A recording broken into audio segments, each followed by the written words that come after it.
आपको जानकर ये खुशी होगी कि जब आप ये जानते हो कि हम किसी की मदद करते हैं तो हमें कितनी खुशी होती है। ये आपने भी महसूस किया होगा कभी? जी, ऐसा होता है क्योंकि हम किसी का अच्छा करते हैं तो हमें अच्छा महसूस होता है। तो कल हमने भी एक राष्ट्रीय पक्षी मोर की हेल्प की है या मदद की है, क्योंकि वह किसी ऐसी जगह फंस गया था जहाँ से निकलना उसके लिए एक कठिन काम था। लेकिन किसी को ना किसी को मदद करने के लिए भेजा जाता है, इसलिए उसको हमने वहाँ से निकाला। लेकिन बात ये है कि वह उड़ नहीं पाया। क्यों नहीं उड़ पाया पता नहीं, किसी कारणवश नहीं उड़ पाया होगा। तो ऐसे समझो वह बीमार की स्थिति में, लेकिन वो उसको निकाला तो बाहर बैठा।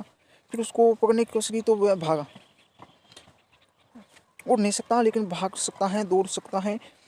फड़फड़ा रहे थे उसके पंख, लेकिन फिर उसको पकड़ने की कोशिश की तो वह किसी और स्थान पर जाकर फंस गया।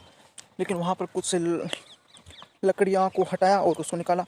फिर उसको हाथ में पकड़ा, फिर से वो वापस उसके पंख फड़फड़ाए और छूट गया। लेकिन फिर किसी भी हालत में उसको पकड़ा और उसे पिंजरे में रखा। क्यों रखा? कि अगर उसको यहाँ पर छोड़ देते तो उसे कोई आवारा कुत्ते खा जाते तो उसकी जान को खतरा था। तो हमने उसको पिंजरे में रखा है। अगर वो उड़ने की हालत में होगा तो उसे छोड़ दिया जाएगा, अन्यथा उसे वन विभाग में कॉल करके उसे वन विभाग को सौंप दिया जाएगा और उसका इलाज वहाँ होगा। तो अतः हमें सभी प्राणी, पशु पक्षी, मनुष्य, जंतु, जीव जंतु की मदद करनी चाहिए।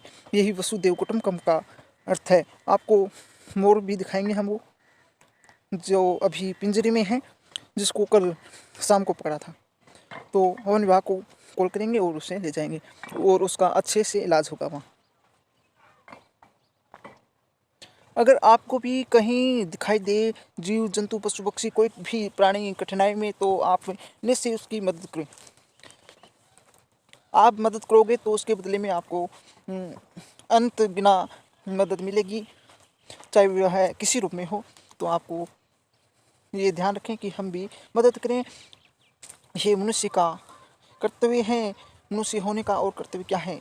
श्रेष्ठ नागरिक बने, जो हमारे समाज, क्षेत्र, देश के विकास में सहयोग दे। तो आपको भी उस मोर का परिचय दिखाएंगे और कराएंगे।